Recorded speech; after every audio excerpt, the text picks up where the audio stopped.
Good afternoon, everyone. I hope everyone had a good weekend. I know I had a good one. Didn't do too much. Just stayed around the house and was lazy and lounged and didn't hardly do anything. Uh, just didn't want to. Uh, so I'm sure all of you probably know or heard by now that last Monday night I had a stroke. They're not sure what caused it. All I can tell you, it was a sudden onset thing. Um, I was doing a FaceTime video with my best friend, like we always do, and during this FaceTime video, I wasn't feeling quite right. I wasn't for sure what was going on. All I know is I had tingling and a little numbness in my uh, left arm and leg, and the right side of my face was swollen, and I had pain behind my left ear and down in my jawline. Uh, so I was talking to her about that. I wasn't thinking anything. It was anything too serious. I had it in my mind that I was gonna put it off until the following morning and call. Sorry, I got the call. I got the cobweb while I go out taking the trash out. So it's finding its way to me and to take on. I gotta get it off of me. So anyway, um, like I said, I wasn't thinking it is anything too serious. I was gonna put it off and call my healthcare provider Tuesday morning when I got up and they got open, and see if I can, get in and um, check in with her and see what's going on. But as the night, as the evening wore on, and things, and the more I was talking, the more I was hurting. So I was telling her that something wasn't right with me, and I was making trips to the bathroom just to see if I was seeing what I was seeing, and that was being like I said, the left side of my face was swollen. I had pain all the way down in through here, and pain in my arm and leg, and I had tingling in my hand. So she finally convinced me. Uh, well, first she said I should just hang up and call 911. I thought, well, I just soon drive over there. If there's anything serious when they let me go, I can drive home and won't have to worry about bothering anyone. So we hung up on the FaceTime. She called me back on the regular, the regular on the phone, and she talked to me and told, I made a little shortcut from here to the hospital, and when I got over there, I told her I was there, and I hung up, and um, I had my earpiece in, so I shut the earpiece off and went inside and was talking to them. Or well, I checked in and told her what I thought was going on. So I went and sat in a chair um, outside registration there, and a couple of minutes later, I heard the doors click, and a lady come back with a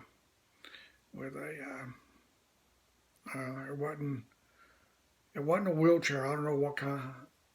I'm not sure what kind of chair it was.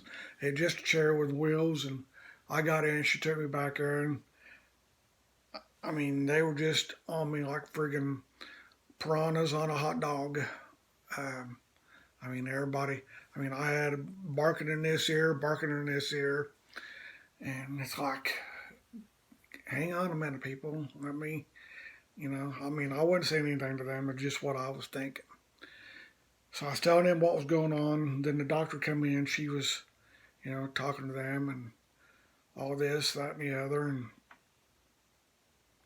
doing all their tests and all the stuff they do. And so she sent me back for a CAT scan, and they done the contrast. That's that bruise right there is where they put the IV so they could do the contrast. I mean, I've got all kinds of bruises. There's one right there. There's a bruise there.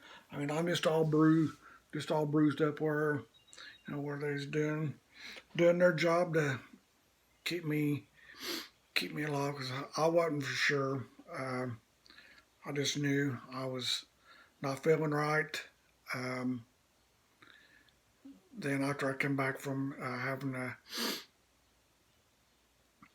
CAT scan, she was talking about um, having me transferred from the Pale Hospital to Bloomington by helicopter. So she went back out. She was talking. I don't know who all she was talking to. So a few minutes later, she came back. The doctor came back in and said she's been on the phone with the stroke team down at the University of Louisville. I thought, okay, so I am having a stroke. Joyful. And um, she said they're just waiting on the ER doctor down there to accept me as a patient. And when that come through, because she said the stroke team wanted me down there. So once the ER doctor in Louisville accepted me, um, nurse came back in. At this time, the doctor went out. She was still talking to some. I guess she's still talking to him in Louisville on the phone. So the nurse came in and told me that they were getting ready to fly me to Louisville because the helicopter crew was on their way over to get me. And you all know me. I hate to fly. I absolutely despise flying. But so, but I mean, I didn't tell them that because I wanted to know what was going on. So after all that was uh, said, the doctor came back in and said that they wasn't forcing me to go to Louisville, but the way I was getting it, there was no option C or D. My only two options was get on the helicopter and go to Louisville, or they'd discharge me. I'd come home and get in bed and lay down and die. That was, I mean, that's not what she said. I don't think that's what she told me, but I was reading between the lines because, like I said, they wasn't forcing me to go to Louisville or nothing. I thought, and I mean, I looked at it. I said, I need to do. I mean, if you guys can't figure it out, then maybe they can in Louisville. And so they come over. The helicopter crew come over. I transferred me to their cot and things, and I mean, I was all wrapped up and looking like a freaking mummy. I mean, I couldn't move. I mean, I was like this, all draped in and all that, and so they took me out of the ER and out through the doors and over to the helicopter. I'm like, well, if they put me on the helicopter, why ain't it outside? So the door was up, there will be in there, and the pilot come around, and I heard them talking, and the pilot and the flight paramedic were talking like something about getting a new helicopter, and I thought, joyful, you're going to put me on a helicopter that's falling apart. So they put me on there, and the paramedic said they just gonna put some earphones or headphones on me so we could talk and things. I said okay. So got on there and he put them on me. They pushed it out. I think they got her. They got the flight paramedic was right behind me. The flight nurse was off to my right, and the pilot got up there in his little cubby hole. I mean, it was so freaking tight in there. We were in this, you know, we were crammed in there like sardines. I mean, you couldn't. There was no way you was going to get anybody else in there. I mean, time they got all their equipment, got me on there, and them two got in the back. So if any of the four of us would have farted, we'd all died in midair. Yeah, I mean, we were packed in there like sardines. So we got it going and got her in the air, and they wasn't. I guess they must have forgot about me or he didn't plug the headphones in, so I could talk. But they didn't say anything to me. I didn't say anything to them. I mean, I was just there, and I just wanted that flight, to get to Louisville as fast as I could.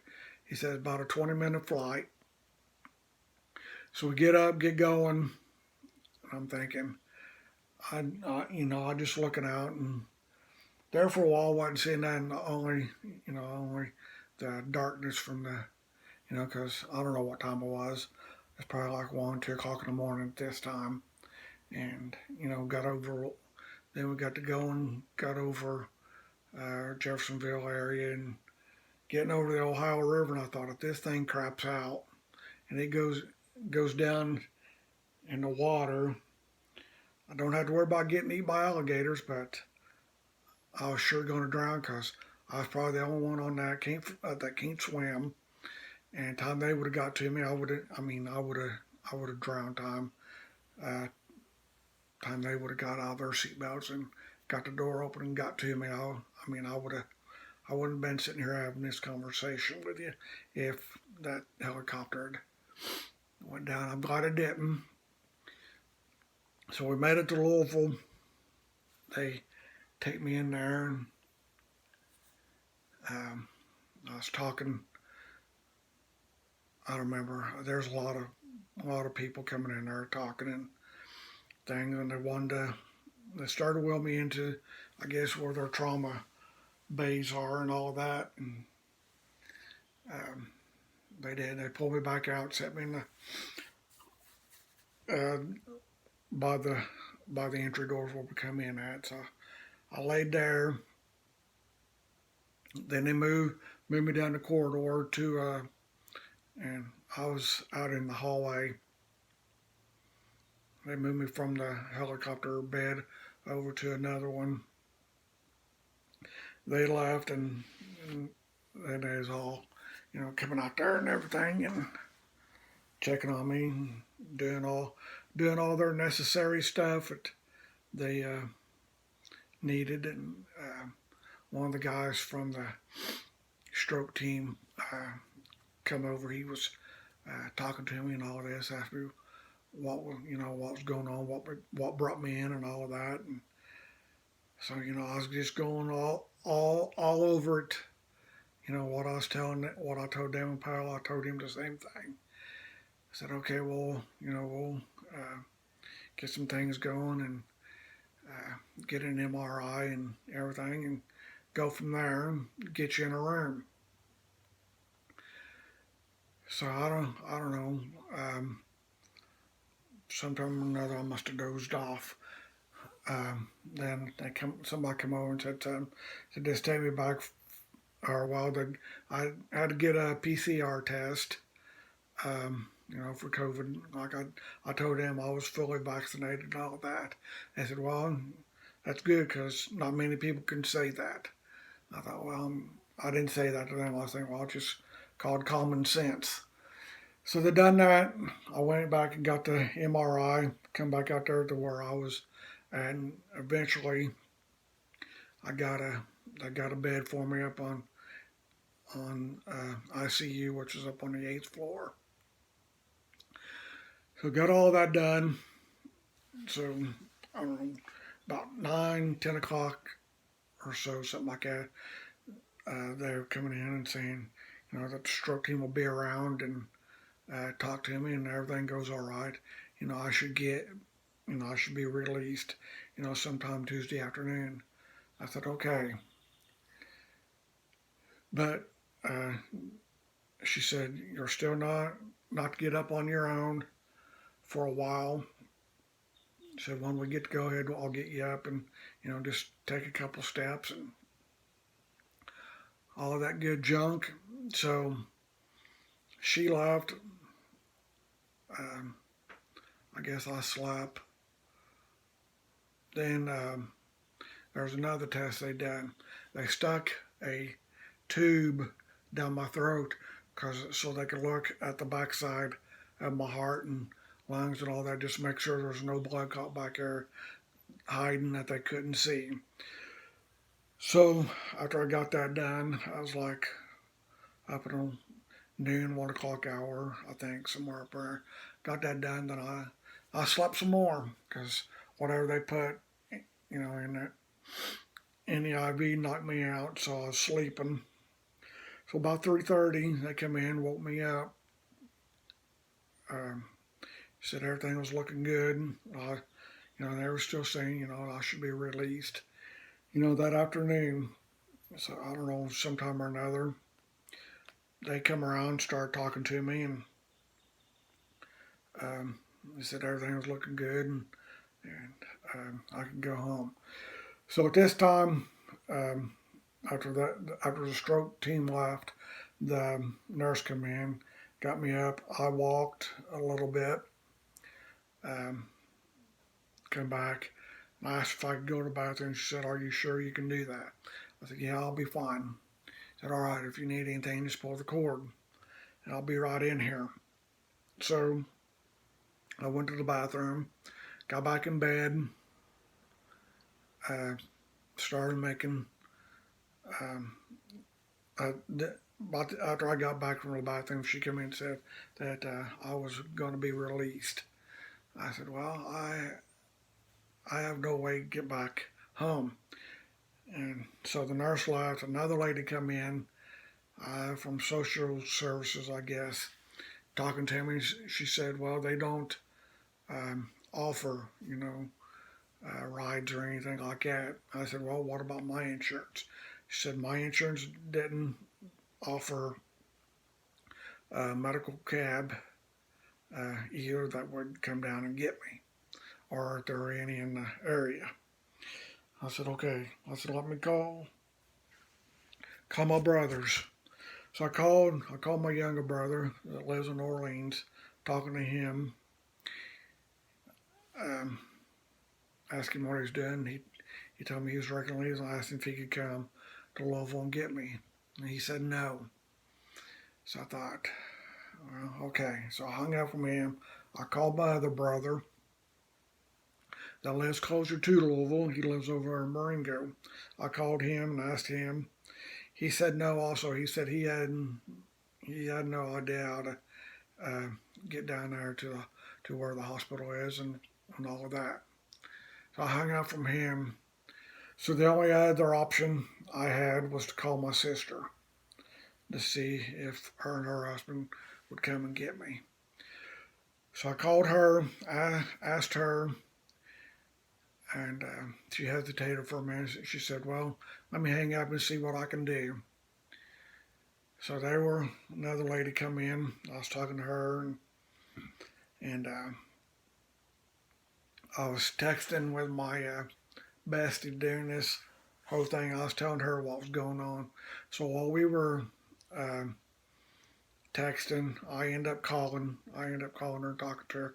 She ended up talking to one of the ladies there, and that. And while they were talking, my sister was calling.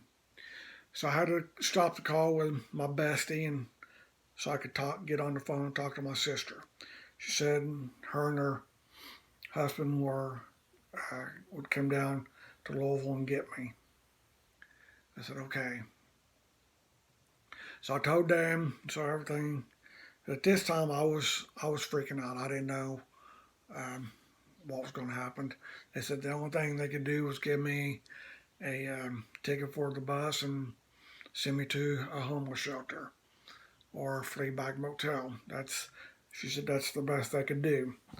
So this was before my sister called.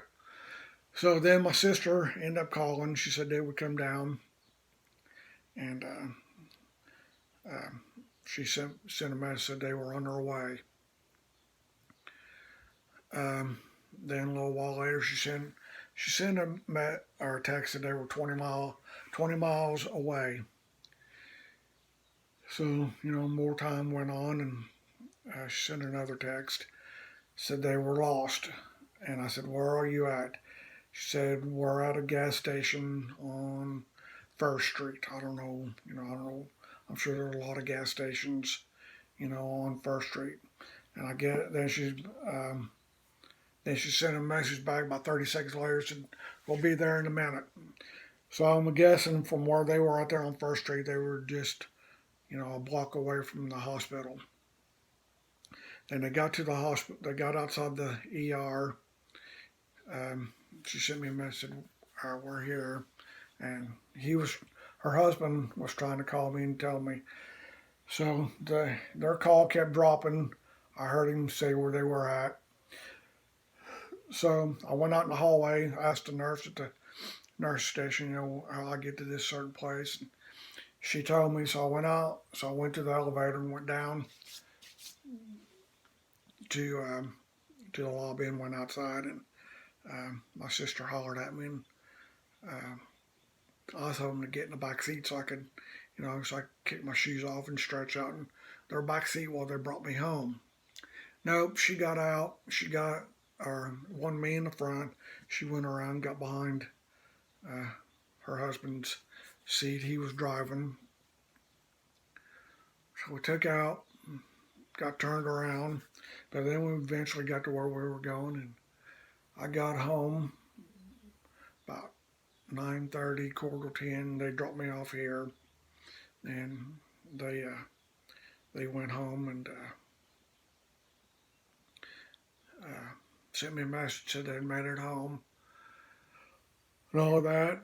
But yeah, uh, I couldn't believe it. I couldn't believe my brothers wouldn't come to Louisville and get me. So I had to.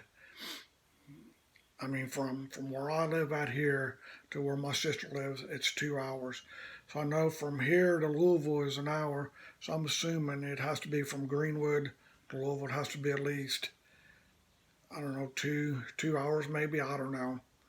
But yeah, I mean it's sad, but I'm home. I'm doing good. I'm physically fine, but mentally I'm drained. Um, I mean, after all I went through, with all of that, and um, yeah, I mean, um, yeah, nobody from my family has checked on me since that day, which is expected. Um, I guess my bestie's mad at me. I haven't heard from her for a while, so. But I mean, it's all right. Um, I'm here. I'm alive, and that's all that matters. Um, so yeah, enough about me. Um, the only thing I had done today was I went to grocery shopping at Walmart, but I'll do a vlog on that probably tomorrow. I'll probably do another vlog tomorrow to do what I've decided to do about health wise and things like that, and some of the new foods I'm going to be uh, partaking in and things like that. But other than that, I'm going to get off here. I've rambled on long enough. This is up over 25 minutes. So until I can get to tomorrow's vlog, I will talk to you all later. You all enjoy your Monday, and I will talk to you tomorrow for another vlog. Bye.